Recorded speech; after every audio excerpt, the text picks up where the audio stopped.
I found out my wife cheated with at least 10 men before we got married 20 years ago, and even though everyone says I shouldn't leave her, I'm ending it anyway. My wife, 44F, and I, 43M, have been married for 20 years. We started dating in high school when I was a junior and she was a senior. After she graduated, we spent 2 years in a long-distance relationship while she was in college and I finished high school and spent a year at community college.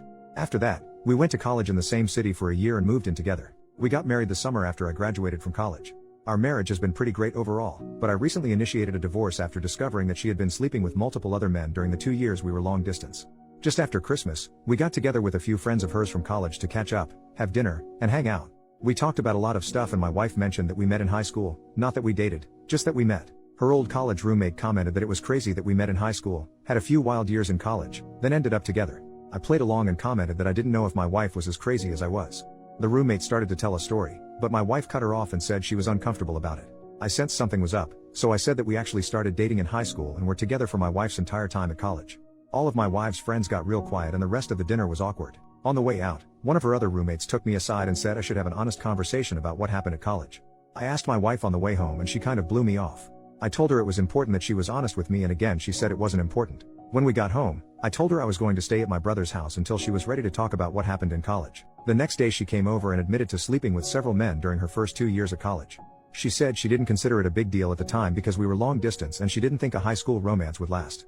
I pressed for more details and she said it was at least 10 different men including at least 3 guys she introduced to me as friends when I came to visit on weekends and 1 guy she was still in contact with. I told her that I wanted a divorce and would be starting the paperwork as soon as I could, which I did on January 2nd. Her family and most of my family is telling me I shouldn't throw away my marriage over a few mistakes. I've stood by my belief that cheating on me with multiple men for years is unacceptable no matter when it happened, and the fact that she continued to maintain relationships with these guys right in front of me was an unacceptable amount of disrespect. We have 2 children, but they are 17 and 19 and I believe they will understand why I need to end the marriage. Am I wrong for leaving? I feel like I'm going crazy with the amount of people telling me to overlook years of infidelity and decades of lies. Edit to provide some detail for common question. The reason I posted this is that my wife and a few friends have been saying it's common to sleep with other folks when you're in a long distance relationship and that I'm kind of the odd one out for not sleeping around. I felt like I was being gaslit, but I wanted an outside perspective. We live in a state with a waiting period to finalize a divorce, so I felt it was a reasonable idea to get some insight before things are finalized. After these comments, I see a handful of folks saying it's normal to sleep around during a long distance relationship, but it seems to be a significant minority. We saw each other a couple of weekends a month during the 2-year college period. I lived about 3 hours away from her college, so it was long distance but not like cross country. This was not a situation where we went months without seeing each other. The 3 guys I met while she was in college were meetups that happened during parties. The subject of me being a boyfriend didn't really come up, so I honestly don't know if these guys knew anything. The 1 guy we're still in contact with married a mutual friend from college. This is not some guy she secretly messages on the side, it's somebody we've talked to regularly for years. I've talked to him a few times since I've learned about my wife. He said he didn't know we were dating at the time and has since blocked my wife on social media. Some folks have asked how the roommates didn't realize at our wedding that the timelines didn't work out. The main reason is that my wife and I had a very small ceremony with just close family in Texas, then went back to the East Coast to have a big party with friends. The typical reception and sharing details about how we met stuff didn't really happen, so her roommates didn't realize we started dating before college. It sounds like they thought we only dated for the year we were both in the same city, then moved in together. I was open to therapy or some kind of attempt to save the marriage, but her insistence that this whole thing is common and I'm the one who's out of line is just too much for me. The only time she showed any remorse or even offered to reconcile is when I started filing paperwork. In the last week she's gone back to saying she's right and I'm overreacting.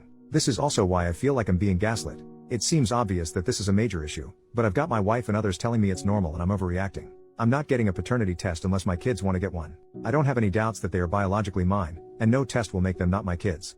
I love them more than anything in the world and my wife's infidelity won't change that even if one or both of them is not biologically mine. They've been my kids for 19 years and they will be my kids until I stop breathing. Final edit. Hey all, I've been reading a bunch of the responses, but things are getting crazy and increasingly unhinged, so I probably won't be checking in more. Here are a few more answers to common questions I've seen. We were definitely exclusively dating at the time. First, dating culture was a lot different 20-ish years ago and exclusive was kind of the default for most people. Second, we had a long and difficult discussion before she left for college about continuing the relationship long distance. She specifically wanted to stay together and even joked about her dad coming after me if I started sleeping around with girls at my school. Finally, at my senior prom, she was not able to attend and was very upset when I proposed going with a platonic female friend of mine. As a result, I ended up skipping my prom and hanging out with her instead. While we never said the word exclusive, I think the above reasons, combined with the general relationship before she left, are enough to assume exclusivity. Based on some comments here, I followed up with a friend that said I should have an honest conversation. She told me that 10 guys would be on the low end and that her biggest concern was that there was apparently at least one pregnancy scare that I didn't know about. I honestly don't think that really changes much. It's less about the number for me and more about the fact that she seems incapable of recognizing why this was wrong or why I feel betrayed. Thank you all for the helpful responses, even those that disagree with me.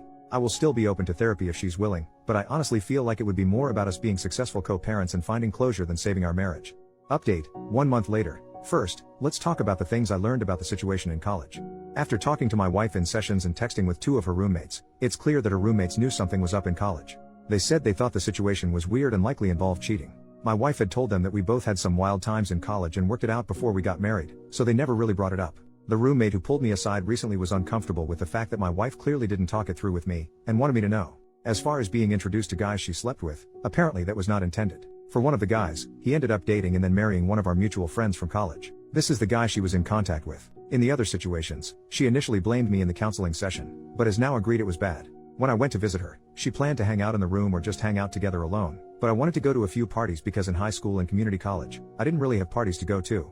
She didn't expect me to meet the guys, but they were at the parties and she felt she didn't really have a choice. I still think this is kind of crappy, but it's not as bad as her intentionally parading me in front of the guys.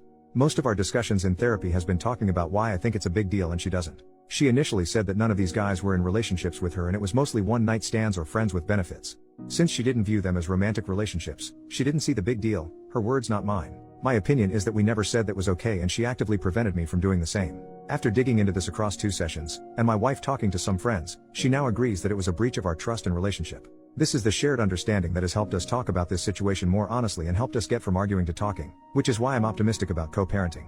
Now, here's why I'm 100% set on divorce. 2 things came up that make me want to leave the marriage. First, about 10 years ago we went through a really rough patch and had a dead bedroom for about 2 years. She had expressed that our intimate life was becoming boring, so I tried to spice things up, nothing crazy, just roleplay and like Spencer's gift level toys. Apparently, she had been hung up some sexual experiences that happened in college, that she is not comfortable talking about, and wanted me to try them, but when I did it made her feel awkward and guilty that it made her think of other men while she was with me. The fact that she's saying these experiences were meaningless, but they're still impacting our marriage tells me they meant more than she wants to say. Second, she admitted that she has been flirting with coworkers on business trips since the pandemic ended. She says she has never slept with anybody, but it got as far as going on a date with one of her male coworkers. That was the absolute deal breaker for me. We have told our children that we're getting a divorce. We told them it was due to some bad decisions that we made in college that we're having trouble moving past. My 19-year-old, who is in college, asked me if I cheated on my wife while she was away at college. My wife got a little shaken up, but admitted to the kids that she's the one who cheated. We have agreed to not share any additional details with the kids. I reinforced that both us will be there for the kids and that we are in therapy to help make sure we handle this in the best way for the family. I also told the kids that if they wanted to talk to either of us or a therapist about it, that I would fully support it. We've started talking to a mediator about how to proceed with the divorce, and unless things change, we should be able to have an amicable divorce. We're both financially stable on our own, we have no major debts, and our kids are older, so custody isn't a major issue. This has been a crappy couple of months for me, but I'm doing okay now and I honestly am grateful that my last post blew up because it both validated some of my feelings, but also motivated me to go to counseling with my wife. Second update, 3 months later. Hey all, this is likely the final update on this account as things have mostly been resolved. My wife and I have completed our divorce and everything is official. We had an uncontested, amicable divorce with minimal disagreements. Our lawyers worked together to create the plan through mediation and a judge signed off on it a few weeks ago. In the end, the actual divorce process was pretty straightforward. The only complication was that our 17-year-old was adamant about me having custody because their relationship with my ex-wife has really fallen apart as a result of this. Initially my wife dug in her heels and was ready to give up on the uncontested marriage, but my son pretty much told her she could choose between letting him have a break for a few months to process and rebuild, or force him to live with her until he turns 18 and risk never seeing him again. I felt this was a bit harsh, but my wife backed down and we moved forward with me having primary physical custody until my son's birthday later this year. For my part, I have encouraged my son to be open to fixing things as the actions my ex took before he was born didn't change the 17 years she cared for and loved him. Fortunately, as the divorce moved forward, he has been spending more time with my ex and I'm optimistic they will work through this. In the end, we pretty much split our retirement and investments 50-50. For our house, my wife really liked the house and I didn't, so she kept the house and most of the furnishings and took out a mortgage to pay me back half of the equity and half of the estimated replacement value of the furniture. Pretty much all of our other stuff was either easy to split, my car and her car, my music gear and her hobby.